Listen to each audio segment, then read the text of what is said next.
Hey folks, this is Vince with Dad's Gaming Addiction, and today we're going to look at Star Trek Attack Wing. Today we'll be looking at the Borg Sphere 4270 expansion. Now, the Borg have to be my favorite villains, quote-unquote villains, from the Star Trek universe. Hive mind, they want to assimilate you, they act like a swarm of bees for the most part. For the longest time, they had cubes as their ships, but eventually the writers of Star Trek introduced different shapes like spheres and diamonds and different things like that. Makes them no less scary, no doubt. But anyway, today we're going to be looking at the Borg Sphere. It was featured in, I want to say, Star Trek First Contact for a brief period of time. That was a movie. It was also featured in Star Trek Voyager. So with that said, let's take a brief look at what this particular expansion has to offer. Okay, and here's a brief snapshot of the components. Keep in mind that I didn't include all of the tokens. Like my other videos, I tend not to include the tokens just because they tend to get repetitive after a while. Just keep in mind that the tokens that come with these expansions usually reflect the ship class in question. So, what you're probably wanting to see first is the model. I was extremely excited to see this particular expansion reach my doorstep just because I'm a big fan of the Borg, and their ships tend to be very super powerful, so I wanted to see how they would compare to the other ships in the collection. So as you can see, pretty detailed. Again, I'm very pleased with this particular model. The Star Trek Attack Wing expansions that I get were hit or miss when it came to quality. Like the original series models, I didn't like them at all. But as you can see, this one's pretty detailed, like the Dominion battleship that I just featured. So yeah, and there's a little peg here so it can stand up. Now this expansion does introduce some new mechanics, the Borg tractor beam token being one of them. That's what these are here. These sort of act like a target lock. The green one will belong to the Borg ship firing it, and the white one will be placed on the ship being targeted by the tractor beam. So, just to briefly sum this up, a ship with the white BT-BT Borg tractor beam token assigned to it follows these special rules. As soon as the ship receives the BT-BT, disable 2 of that ship's active shields. If the ship was cloaked, remove the cloak token and raise all of its shields except 2. While the ship has the BT-BT, it cannot raise its shields or cloak. During the planning phase, the owner may not select a maneuver number which is greater than 2. At the end of the activation phase, if the ship is no longer within range 1 of the ship with the corresponding BT-BT, the one that matches the white token's letter, remove the BT-BT from both ships. Some other things to look at: regenerate. Again, that's something new and unique to the Borg. Ships with the regenerate icon in their action bar may perform the regenerate action. A ship that performs the regenerate action immediately repairs 1 damage of its choice to its hull, critical or normal. A ship cannot attack during the round that it performs the regenerate action. There's also the new spin maneuver. The spin maneuver is left or right. Uses the same movement template as the straight maneuver. However, before executing a spin, the player rotates the ship by 90 degrees, and then explains how to do that below, and I'll show you that in a little bit. Some more rules for you. Yeah, there's a lot in this expansion. Borg upgrades. Ships with the... Now, I don't know what the official name is, but it's a picture of a nanoprobe. That's what the Borg have in their system, and that's what assimilates other creatures into their collective. But anyway, ships with the nanoprobe icon, that's what I'll call it until I figure out what the official name is, in their upgrade bar can be equipped with Borg upgrades. For each nanoprobe icon shown in the upgrade bar, the ship can equip 1 Borg upgrade card with the matching icon. So basically, it's just a new type of upgrade card.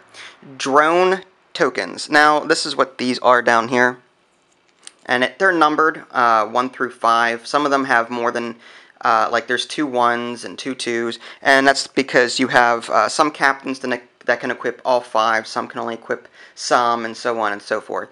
So, basically, just to sum these guys up, I don't want to read the whole thing, but drone tokens allow the captain skill on a particular captain to be increased. The more drones you have, the higher your captain skill. And as you know, captain skill affects whether or not you move first or move last, or whatever the case may be, and whether or not you shoot first or shoot last, whatever the case may be. Here's a quick look at the cover for the base. Again, it's two-sided like the other expansions. One is Borg Sphere 4270, the other is just the regular Borg Sphere. And you'll note that there is a circle around the hole here, meaning that it can fire in 360 degrees, sort of like the Millennium Falcon can in Star Wars X-Wing. As far as the ship's available maneuvers, as you can see, not too many, but it does have a lot of maneuverability in the form of those spins I was showing you earlier. It can actually go backward too. It can go backward 1 or 2. Those are all white maneuvers. The Enterprise can go backward, but those are red maneuvers. And it can even go backward 3, however, that is a red maneuver. When you go forward, 1, 2, 3, or 4, it can just simply go straight at 1. Up to 3 is a green maneuver, 4 is a white maneuver. It can make spins on the left or right here, 1 through 3, those are all white maneuvers. When you get to 4, those are red maneuvers. Like the other expansions, this one does come with a scenario. It's based off of the Voyager episode Dark Frontier, where the crew of Voyager attempts to steal a transwarp coil from a Borg ship, and that's what this scenario is based around. One player will be a Federation ship, the other one will be a Borg Sphere. And I'm not going to go over this too in depth here, but suffice it to say that the Federation player will be trying to send an away team over to the Borg Sphere, and then collect mission tokens. If they can collect 2 mission tokens and either escape from the map or destroy the Borg Sphere, they win. Likewise, the Borg ship will be trying to destroy the Federation ship, in which case they would win. Alright, as far as the ships are concerned, we'll start with Borg Sphere 4270, Attack 6, Defense or Agility 0, Hull 7, Shield 7. So as you can see, heavy hitter, lots of defense, but you'd expect no less from the Borg. Special ability, each time you attack with your primary weapon, you may divide your attack between 2 different ships. You may divide your attack dice however you like, but you must roll at least 1 attack die against each ship. That has the target lock action, scan token, and the regenerate action. And as you can see, different upgrades down here, cost of 40 points. Next up, we just have your standard Borg starship. Same as the Borg Sphere 4270, except it has 1 less shield, has less upgrades down here, and costs 38 points. On to the captains. We've got a tactical drone. As you can see, no captain skill, and there's a reason for that. I was explaining earlier about the use of those drone tokens, and their captain skill will likewise be changing throughout the game. At the start of the game, place 4 drone tokens on this ship, so in the beginning he'll have a captain skill of 4. When attacking, you may spend 1 drone token to choose any number of your attack dice and re-roll them once. That has a cost of 3. The other captain in this particular expansion, at the start of the game, place 1 drone token on this card. So captain skill of 1 has a cost of 0. A lot of potentially damaging upgrades to look at here. Feedback pulse, cost of 8, so this is a heavy hitter. When defending, before any dice are rolled, you may discard this card to declare that half of the damage from this attack will be cancelled, and the other half will be assigned to the attacker round down. You receive no damage. The attacking ship cannot receive critical damage from this effect. Place an auxiliary power token beside your ship. So it can basically negate damage altogether from an attack and take half of it and reflect it back at your opponent. Pretty good. The Borg Tractor Beam, and I was explaining earlier about the Borg Tractor Beam token. Action, target a ship at range 1. Place 1 white BT-BT token, or BT-BT beside that ship, and the corresponding green Borg Tractor Beam token, the one that matches the white token's letter, beside your ship. I already went over that. That has a upgrade cost of 7. Borg Ablative Hull Armor. When defending, convert all your opponent's critical hit results to hit results, and place all the damage cards that your ship receives beneath this card. Once there are 4 damage cards beneath this card, discard this upgrade and all damage cards beneath it.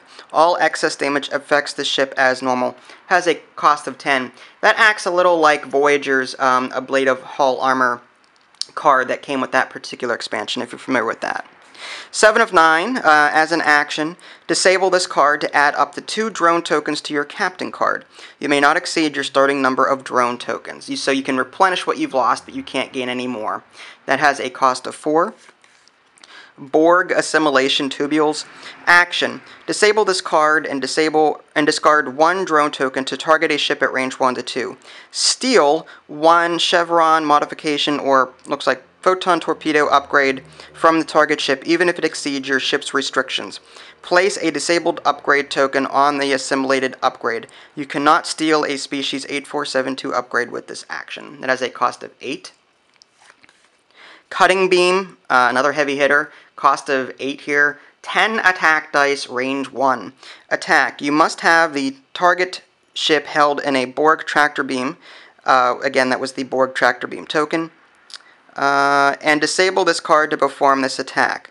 This upgrade may only be purchased for a Borg ship. So you have to do the tractor beam on an enemy ship first, and then you can use this. And that concludes the upgrade cards. Okay, now I promised I'd show you what a spin looks like. And let's just say that the Borg Sphere went ahead and revealed a 1 to the right. And again, this is just an example, not actual gameplay. What they'll do is they'll just put the 1 template next to their ship like this, and they'll just go ahead and rotate it by 90 degrees like this. And now once they've spun the Borg Sphere, then they'll go ahead and proceed with their normal movement.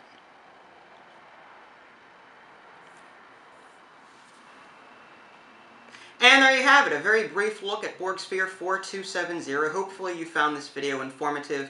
I didn't cover everything, but this should give you enough information to decide whether or not you'd like to pick this up. You can check out my review of the core game at www.dadsgamingaddiction.com, or you can click on the links in the below description. That'll take you there as well. This is Vince, thanks for watching, and I'll catch you next time.